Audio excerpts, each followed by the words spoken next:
On Tuesday, TikTok agreed to settle a lawsuit that claims social media companies have manipulated their products to hook young users. The social video platform was one of multiple companies, including Meta and YouTube, facing deliberate addiction claims. TikTok settled before jury selection began in the California Superior Court of Los Angeles County on Tuesday. According to court filings, the case involved a 19-year-old from California identified as KGM, said she became addicted to social media platforms at a young age because of their attention-grabbing design, and she blames her depression and suicidal thoughts on the apps.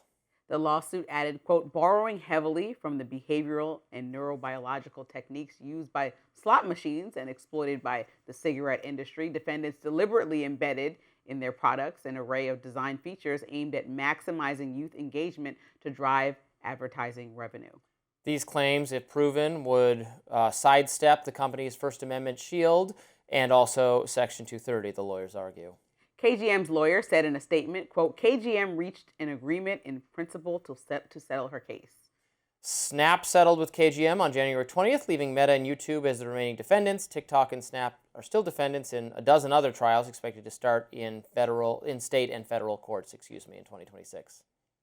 And a spokesperson for Meta said in a statement on Monday that the company strongly disagrees with the allegations outlined in the lawsuit, and it's confident the evidence will show our longstanding commitment to supporting young people. Now, a spokesperson for Google said Monday that the allegations against YouTube are, quote, simply not true. Providing young people with a safer, healthier experience has always been core to our work, they say. Meanwhile, in a separate lawsuit, Google agreed to pay $68 million to settle a case that alleges the tech giant's voice assistant of illegally recording users and then sharing their private conversations with advertisers. Okay, so that case is a completely different one. It's a lot of unsavory behavior going on. Well, no, tied together. No, I would dispute that utterly. That one, that is fraud. Yeah, they can't. If they're using your data in a way that violates the terms of agreement, if they're sharing it with that, that's a fraud issue. That's a data privacy issue. That's real. That's fine. The first thing is real. Oh my God! It's very real. These are ambulance chasers. The companies should not have to pay a cent because people like Instagram and Snapchat. Say young people and kids.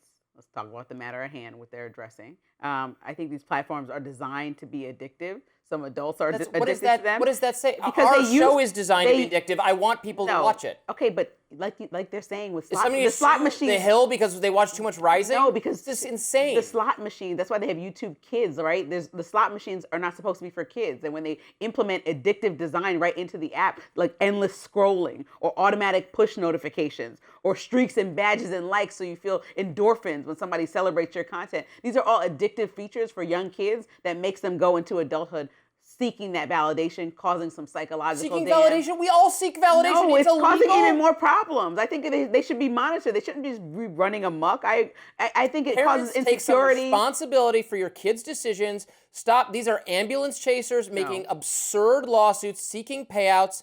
The companies have to pay them because they don't want to waste their time fighting it out in court. It is all protected by Section 230. And through the evidence that they showed during this trial, they're saying that many young people, including KGW, has experienced depression, anxiety, body dysphoria. What do you mean? These are real issues. These suicidal thoughts, these are not concerning to you of a young person that is suing at 19? Find me a teenager that doesn't not have any sad contemplating thoughts suicide. about their lives. No, every teenager is not contemplating suicide. I'm not going to let you just say that so casually, right? I understand that you don't want any monitoring of social media. There's not a teen girl on I said not everybody. That does not have body image problems or depression issues. I know you know because you've been a teen girl before, right? So tell me all about it, please. No, I'm saying... Tell me all about it. I'm saying it's a difficult... Young people, adolescents can be a difficult time. School makes them feel this way. Would you say... Should they sue the American school system for making them feel depressed? Look, social media companies have a responsibility with that much access to people, and you can't put money over people. They're asking for some accountability within these companies, which is why Snapchat and TikTok settled. No, they are asking. So why did they settle then? Why did they settle? Because they know that they don't want all this information coming out to parents about how addictive it is. And they have a lot of money, and they don't want to waste their time, and they don't want to accidentally get an adverse decision that sets a bad precedent. So it's easier to just settle. That all big companies have to just pay out frivolous and ridiculous lawsuits because it's less painful than going to court. So that's That's what they're doing. But the goals of these parents, I find these people evil, actually evil, because what they are trying to do is get court decisions on the book that limit your access, adults too, our access to information. They are trying to accomplish through civil litigation something they can't accomplish legislatively because the First Amendment conflicts. Their goal is censorship. It's one of the most pernicious things underway in our society. And because you can't parent your kid more effectively, we should all lose access to social media. I think particularly new laws and restrictions can be created around children, and I think that's really important to not conflate the two issues with adults. They're talking about young. That. Yes, it's Robbie. simpleton thinking. No, it's not simpleton thinking. I think when you have a kid, which I know that you would like down the line, then you will understand all the stuff that we're talking about. When you see kids get depressed and anxiety over these apps that are intentionally programmed to create these feelings because they want you to stay on longer because they sell your information to advertisers. Don't give that's your kid concerning. A phone. Don't give okay, your but kid you a can't social block media your kid account. you can block your kid from having a phone, but they can go to school with 1,000 kids with phones. So then what? And they can still see what's going on. I mean, this is nothing you can do. So you can tell apps to have more responsibility when it comes to young people. And that's just something that No, you can't because of a little thing called the First Amendment. You can't limit young people's access to information by the government. Just in the same way you can't. We already had this. We tried this. The state of California tried to prohibit kids underage from having access to violent video games. And the Supreme Court said, no, you can't do that because video games are speech. And speech is protected by the First Amendment, even for kids. You can limit their access to pornography and certain categories of speech. Supreme Court would have to do a new category for social media. There's no way. It's too broad. It's where they get news and information.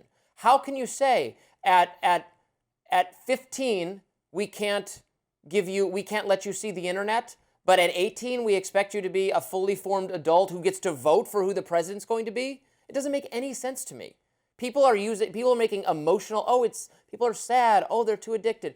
They are not, also, by the way, not demonstrating concrete harms from these things. The comparison to cigarettes, millions of people die from lung cancer as a result of cigarettes.